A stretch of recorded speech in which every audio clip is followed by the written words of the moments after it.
Hi again guys, Melissa here, and in today's video we'll be having a look at this pre-built system from PCSpecialist called the Myrmidon 3. This system comes in at a price of $1,499 and definitely has some good components inside. Firstly, it's housed in the fractal-design 7 mid-tower case and has an Intel Core i9-10900 10-core processor. This is being cooled by the Noctua NH-U14S CPU cooler, and the motherboard is an Asus Prime Z490-P motherboard. It has 16GB of Corsair Vengeance, however this is in the 4x4GB format. It would have been nice for the RAM to be 2 sticks of 8GB instead of the current, which is 4x4GB. This would then allow users down the line to upgrade their memory thanks to the spare slots. In terms of the graphics card, it's an XFX AMD Radeon RX 5700 XT, and you actually get two forms of storage. So the first one you get is a 512GB in-house branded SATA SSD, and then the other one is a 2TB Seagate IronWolf Pro hard drive. However, it would have been better if the manufacturers used NVMe storage if at all possible. This is all being powered by the Corsair 650W TXM series PSU, and you do get a copy of Windows 10 Home as well. In terms of the warranty that you get with this pre-built Myrmidon 3 system, you get 3 years of standard warranty, you get a 1-month collect and return, you get 1 year of parts, and then you also get 3 years of labour as well. So you definitely have peace of mind in the warranty side of this pre-built system. It does have a simple black design all over, and then the front of the PC kind of has this brushed metal effect, and this features the PCSpecialist branding as well, so generally it does look very nice. The dimensions of the system come in at 475mm in height by 240mm in width by 547mm in depth. Unfortunately, there is no side panel window that lets you have a look at your components from the outside. It is kind of designed in a way to just be a plug and play sort of PC, so it's not really aesthetically pleasing in the way that maybe RGB lovers would like. On the top panel, it has a power and reset button, as well as a headphone and separate microphone jack. It has a USB-C, 2 USB 2.0s and 2 USB 3.0 ports. In terms of the IOs on the motherboard, it has 2 USB 2.0, 1 HDMI, 1 DisplayPort, 2 USB 3.2 Gen 2, 2 USB 3.2 Gen 1, a Realtek LAN, an optical out, and 5 audio jacks. And then on the GPU, you have 3 display ports and 1 HDMI, so you definitely have a lot of connection options when it comes to this system. The side panels are really easy to remove. They just have this like push clip design, which is really nice. You don't have to worry about any of those awkward thumb screws, or I've seen PCs where you actually have to get a screwdriver out and then unscrew the side panels themselves, and just generally it's a lot more complicated that way, but they definitely designed it in a way that's going to be a lot easier for you to get into. There are 3 140mm fans included with the fractal-design 7 case. You get 2 at the front and then 1 on the rear, so airflow should be decent. One thing I really did enjoy was the fact that you do get an additional ventilated top plate included, so if you wanted to take the current top plate off and have more airflow with the ventilated one, it's really simple to kind of remove and then install the new one. So it definitely gives the PC some more character, and to be honest, it looks really nice as well. One thing I really did like when it came to the side panels and like the top panel and everything is that they do have this sound dampening kind of filter on it, which is really nice. So if you want to have a more quieter PC, this is definitely a way to go, which is absolutely brilliant. Inside of this system, it is very spacious and definitely has a lot of room for potential component or water cooling upgrades down the line if you choose that you want that kind of thing. It allows room for reservoirs or radiators up to 420mm and large motherboards up to 285mm, so it's definitely great for future proofing. With the cable management, I was impressed because they've managed to actually tuck any kind of loose wires out of the way to make it look really nice and tidy, and they've actually managed to kind of stick to that black colour scheme, which is really nice, so nothing looks odd or out of place. The only thing that doesn't really stick to it is the Noctua cooler, but it's not really made for aesthetics, it's made to make sure that the processor has really good CPU cooling, which is definitely what the Noctua coolers are about. Build quality is really good and feels very premium and sturdy. It's definitely what you want because with it being a pre-built system, obviously it's going to get shipped to you and you don't want the worry that things are going to arrive loose or disconnected or just generally broken. So the fact that all the components are nicely secured in place even upon arrival, there was a lot of kind of just packaging on it to make sure that the system was very secure in getting to me, which is great. It's definitely what you want. You want peace of mind to know that you're spending money on this system and it's going to arrive really nice and safe. Now moving on to the system's performance tests and the benchmarks. First, to test the CPU, we use a software called Cinebench R20 to see how the CPU handles in multi-core and single-core rendering.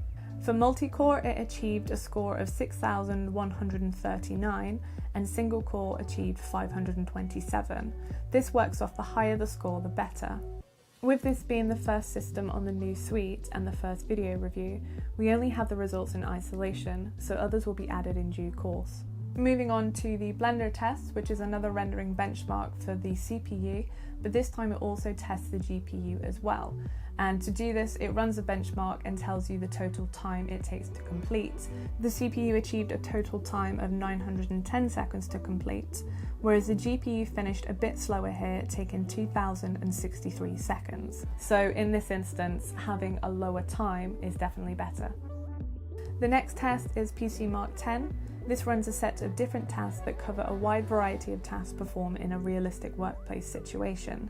It achieved a score of 6,840 across all of the tasks it performs, and for these results, the higher the score, the better. Next, to test the read and write speeds of the storage, we use a software called Crystal Disk Mark, and this measures the speeds of the sequential and the random performance in megabytes per second. The sequential read results came in at 535.2 megabytes per second, and the write speed came in at 445.7. Whereas the random read and write speed results came in at 31.7 megabytes per second and then 101.4. Again, just to mention here that PC Specialist should be using an entry-level PCIe 3.0 drive. This would give the score around 3 times what the SATA base one does. In order to test the system's temperatures, HW Monitor is a good software to use because you can actually see all of the temperatures for all of the components that are inside the system.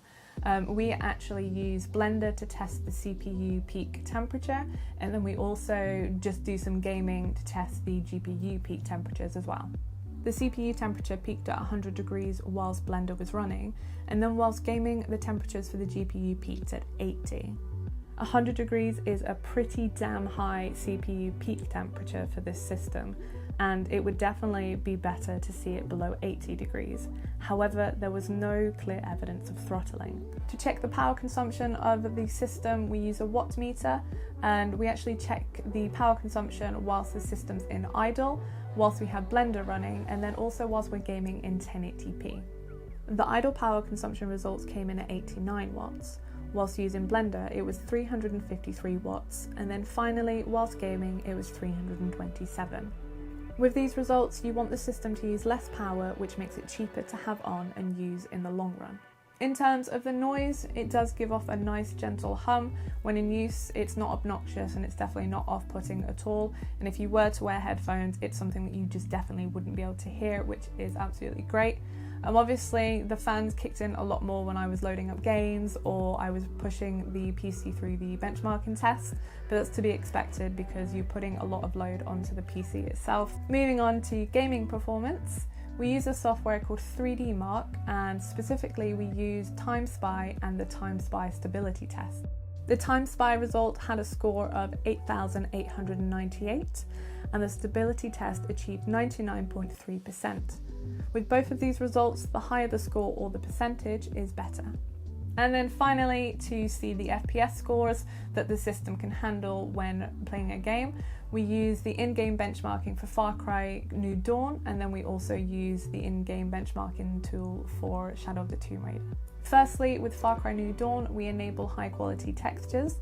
We then set the settings to Ultra and run these benchmarks in 1080p, 1440p and 4K. In Full HD 1080p, the system achieved an average FPS score of 102 and a minimum of 72. In Quad HD 1440p, it achieved an average of 90 FPS and a minimum of 70. And then finally, in Ultra HD 4K, it achieved an average FPS of 51 and a minimum of 43. Now using Shadow of the Tomb Raider's in-game benchmark, we set the settings to the highest preset and then again run them in 1080p, 1440p and 4K. In 1080p, the system achieved an average of 110 FPS and a minimum of 87. In 1440p, it achieved an average of 74 and a minimum of 60 FPS. And then finally in 4K, it had an average of 30 FPS and a minimum of 31. So across all of the tests, I do think the system did perform very well, especially when it comes to the FPS when you're playing games, which is great because you definitely have some high FPS there. The only kind of dip that it had was when it tried to perform 4K, but again, these settings were ultra, so if you wanted to kind of tweak those settings and maybe get some more FPS out of the games that you want to play, obviously you can go ahead and maybe lower some textures or something like that if that is what you want. With pre-built systems, I like to check PC part picker and add all of the parts out of the system where I can, just to kind of see what the difference is if you were to build the system yourself or buy it pre-built. So I managed to actually add majority of the components into the PC part picker build. The only thing I couldn't find specifically was the 512GB SSD, but that's from PCSpecialist only. So I kind of just went with this Samsung one in the end. One thing to mention as well is people do forget to add that all-important Windows 10. Obviously with pre-built systems you do get it included, but if you were to build one yourself, you need to make sure that you definitely add that on top. It is kind of hefty in price, but obviously it's something that you guys will need. And the price came to more expensive, coming in at £1,649.42. So it's great to see that with PC Specialists only selling the Myrmidon 3 at £1,499, it's definitely a lot cheaper if you were to buy it pre-built than if you were to buy it and build it yourself. Overall, I do definitely think that the Myrmidon 3 is a great system. Whilst again, it's not really aesthetically pleasing in terms of you not able to see inside of the system through a side panel window, or there's no RGB present or anything, it's not important because the performance is there. And if this is your first PC or you're looking to upgrade at any point, then the performance is really what you're going to go for. Obviously, if you decide to upgrade fans or anything component-wise, you do have the space to do that, which is brilliant. And again, if you want to go ahead and start maybe water cooling or something, you do have the space inside of the case for your reservoirs and anything that's needed for that. So definitely really good for a future-proof system. But again, really good if later down the line you do want to go ahead and upgrade. The only downside is obviously the 4 sticks of 4GB instead of the 2 sticks of 8. And then with them using their in-house branded SATA SSD, I do think that they should have opted for NVMe storage instead, given the price of the system. That is it from me, guys. Thank you very much for watching. If you did enjoy the video, please make sure to give it a thumbs up. And if you haven't subscribed to the channel, please make sure to go ahead and hit that subscribe button. We do have a merch store, so if you want to go ahead and grab yourself some merch and represent BitTech, the links will be in the description below, and you can also join our Discord channel as well. Thank you very much, guys. Have an awesome day, and I'll see you for the next video. Bye.